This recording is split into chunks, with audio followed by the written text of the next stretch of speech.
Kita akan lanjutkan materi kita.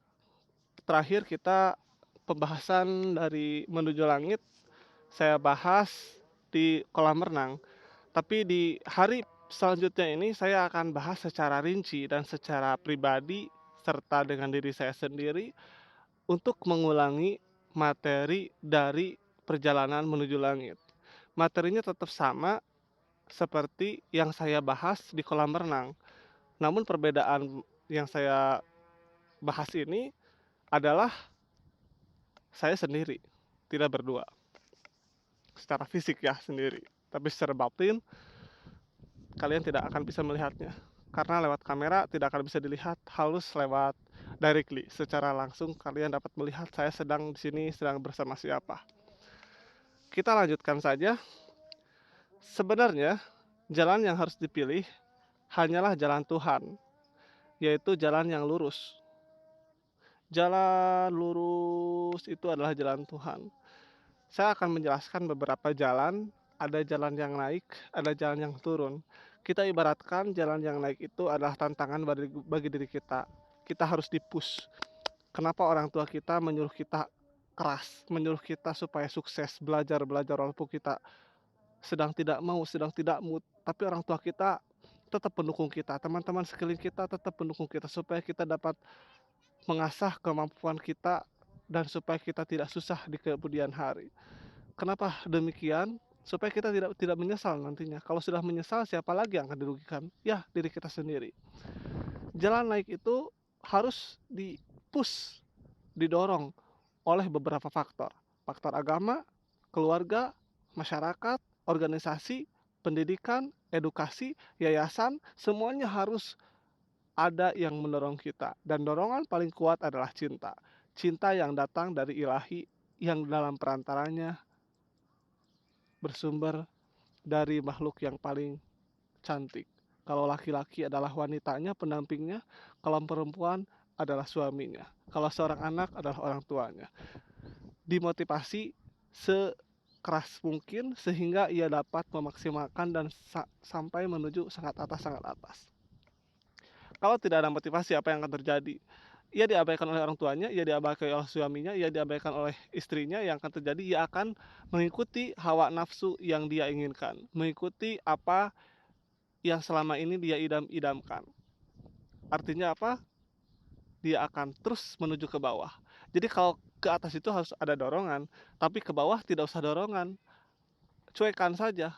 Kalau seseorang itu dicuekan, maka ia akan menuju ke bawah, depresi. Kita kan selalu melihat orang-orang yang depresi itu, orang-orang yang sering melakukan sesuatu yang dilarang oleh Tuhan, adalah mereka yang dikucilkan, adalah mereka yang tidak mempunyai kasih sayang di antara sekitar lingkungannya.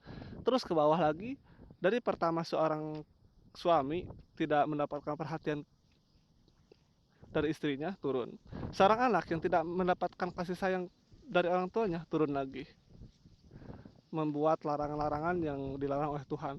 Seorang istri yang tidak diperhatikan oleh suaminya, turun. Seorang murid yang tidak diperhatikan oleh gurunya, yang dikucilkan, turun. Seorang murid yang tidak diperhatikan oleh guru ngajinya, turun. Semakin turun, maka manusia akan semakin menuju pada sesuatu yang tidak abadi. Contohnya kenikmatan dunia. Kenikmatan dunia itu didapatkan karena ketidakadanya motivasi dari orang-orang yang sayang terhadap dirinya. Bagaimana supaya orang-orang di sekitar kita sayang kepada kita? Berdoa, ikhtiar, dan berkarya. Ketika kita berdoa, maka motivasi diri akan terbangun. Ketika kita berkarya, maka orang lain dapat menikmati apa yang kita ciptakan. Itulah manfaat dari motivasi dan ketidakmanfaatan dari tidak adanya motivasi. Motivasi itu penting untuk mengubah hidupmu. Seperti saya sekarang, saya termotivasi untuk membuat tesis walaupun sedang ditutup perpustakaannya, tapi saya harus membeli buku-buku elektronik di Gramedia Online. Kita lanjutkan. itu jalan menuju langit, sekarang jalan yang lurus. Ihdinas shiratal mustaqim. Adalah jalan yang terpendek. Sebenarnya pendek, karena waktu itu relatif. Ketika kita melihat orang lain berumur 70 tahun, meninggal, kita anggap panjang umur, padahal dirinya sendiri menganggap bahwa hidup itu adalah sebuah cobaan, dan ia pun jalannya lurus sehingga dia tidak merasakan perjalanan tantangan hidupnya. Karena dia berada di jalan sesuai dengan jalan Tuhan. Lihat di belakang saya. Di belakang saya nampak gunung yang sangat indah. Kalau kita jalan lurus saja terus, kita tidak akan merasa capek. Tapi kalau kita jalannya berkelok-kelok menuju gunung itu, kita akan merasa capek. Contohnya bagaimana supaya kita jalan lurus dari sini ke gunung, terbang, jalannya lurus, maka akan sampai ke puncak. Atau pakai kereta gantung, itu pun lurus, tidak capek kan? Ini adalah perumpamaan supaya dapat menuju tujuan ke jalan yang lurus. Kalau jalan berkelok-kelok capek, kalau jalan hanya mudun itu capek. Ini adalah jalan yang terpendek dalam mencapai tujuan, cepat sampai. Makanya ketika di akhirat, orang yang beriman nyampainya cepat, karena itu adalah gambaran dirinya ketika sedang berada di dunia. Dan tidak capek karena tidak mendaki dan menurun juga, tidak berbelok-belok. Memang mantan preman atau mantan orang yang tidak beriman, dia tobat, diampuni dosanya. Tentu Allah Maha Pengampun. Wallahu a'lam bishawab. Ketika dia berbelok dan tobatnya, tidak mungkin dia dapat kembali lagi ke jalan yang awal. Tapi dia harus berbelok lagi untuk menuju jalan yang lurus. Jadi capeknya 2 kali. Itulah orang yang tobat. Dan ada bekasnya di dunia walaupun di akhirat. Walaupun dosanya telah diampuni tapi membekas. Dan bekas itu dapat berpindah kepada orang-orang yang membenci dirinya. Jadi dia bisa bersih apabila orang-orang yang membenci dirinya banyak.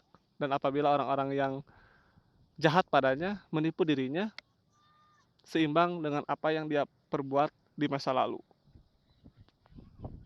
Dan respon orang yang tobat tersebut akan membiarkan dan mengikhlaskan segala sesuatu yang telah dia terima. Tidak menuntut dan tidak membuat onar lagi. Itulah tentang tobat. Jadi jalan lurus itu tidak gampang ya, susah. Kalau kita pernah berbelok dan mencoba berbelok, maka jangan coba-coba. Kalau sudah coba sekali, jangan diulangi. Kalau sudah coba jalannya sedikit berbelok lagi, kembali lagi, jangan mencoba yang beloknya paling jauh. Biasanya terdapat pada orang-orang yang hartanya semakin banyak. Semakin banyak itu cobaannya semakin berat. Makanya kalau harta banyak, tambahlah kekuatan motivasi banyak.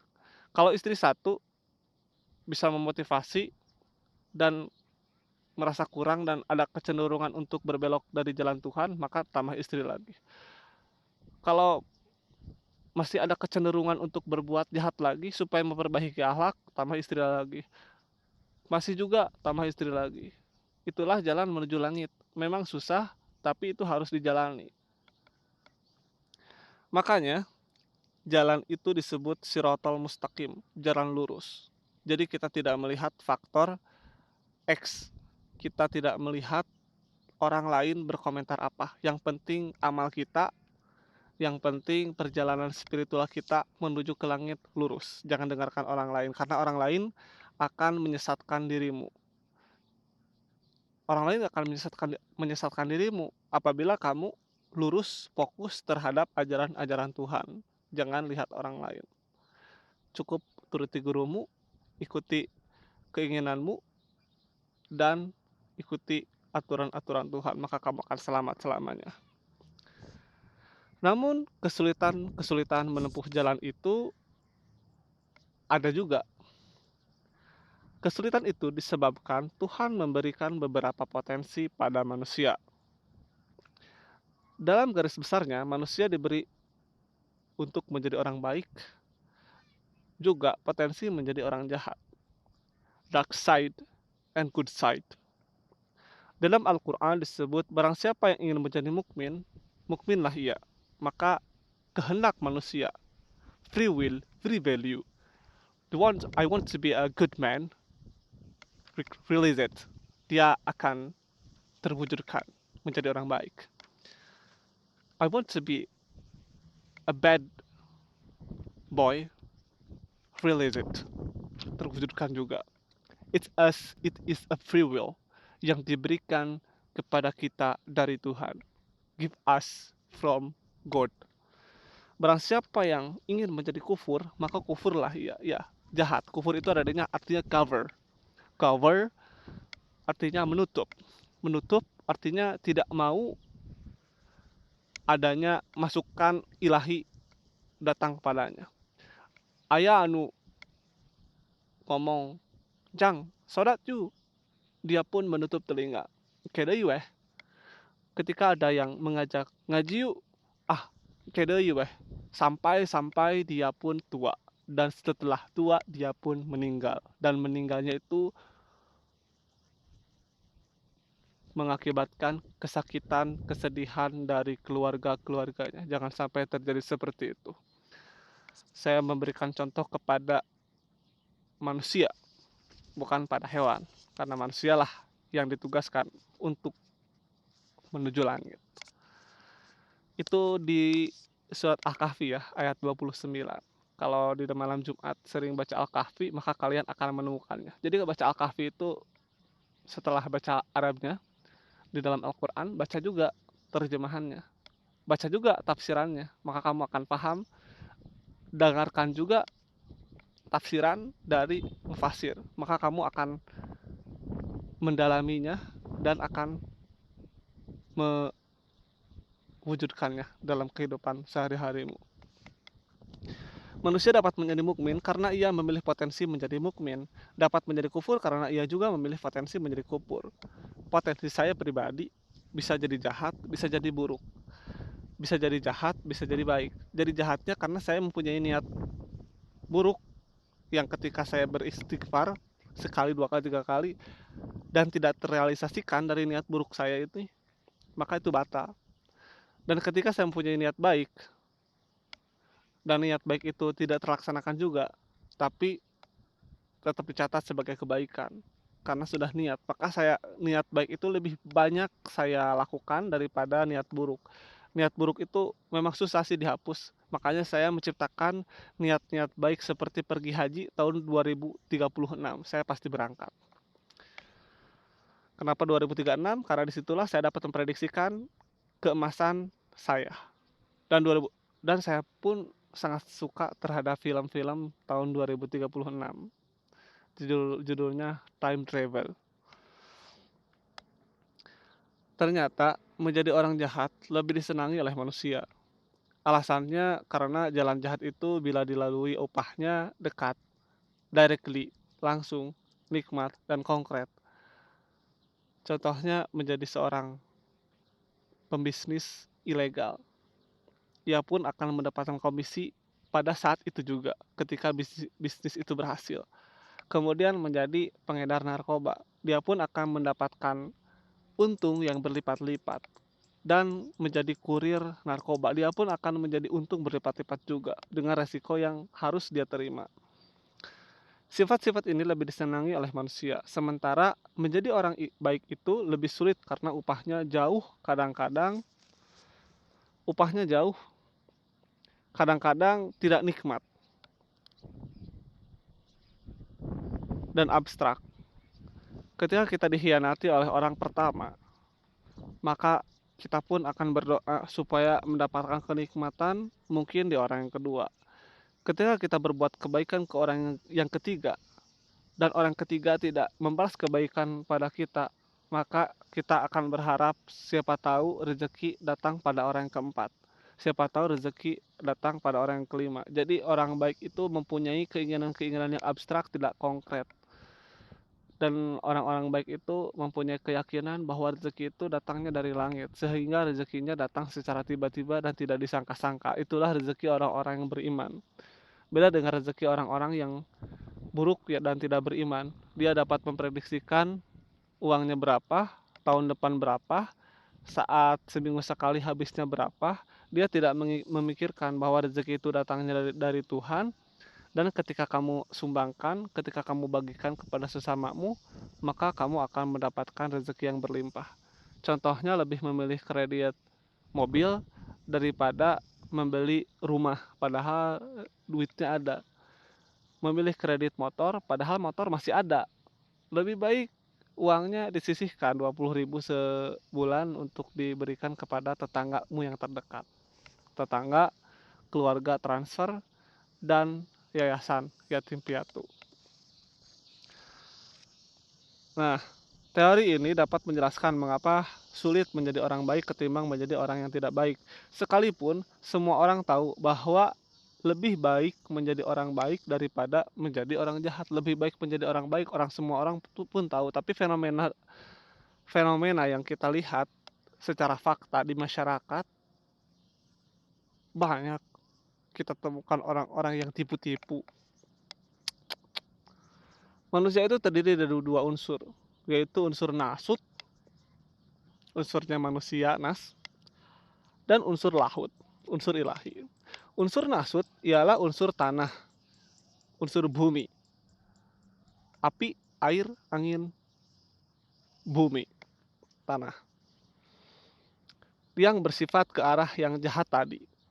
Api jahat, angin menghembuskan, air menenggelamkan, dan bumi meretakkan, menghancurkan, menggencet.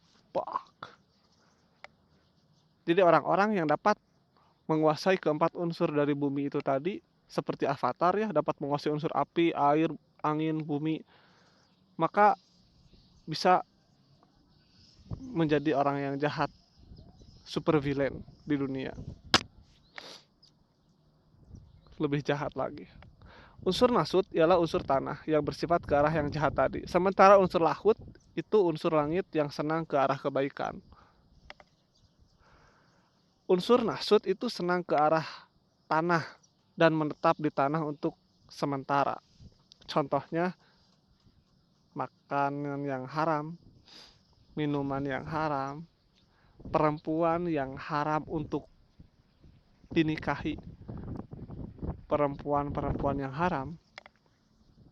Perempuan halal itu jadi tentu saja istrimu, saudara-saudaramu.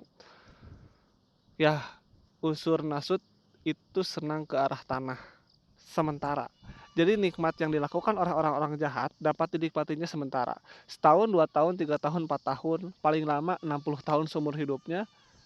Dan ketika dia meninggal pun, dia tidak akan membawa apa-apa. Karena itu sementara. Sedangkan unsur lahut, unsur ilahi, ketika dia meninggal pun, walaupun yang dia nikmati itu sedikit di dunia, lalu dia meninggal, dan akhirnya selamat.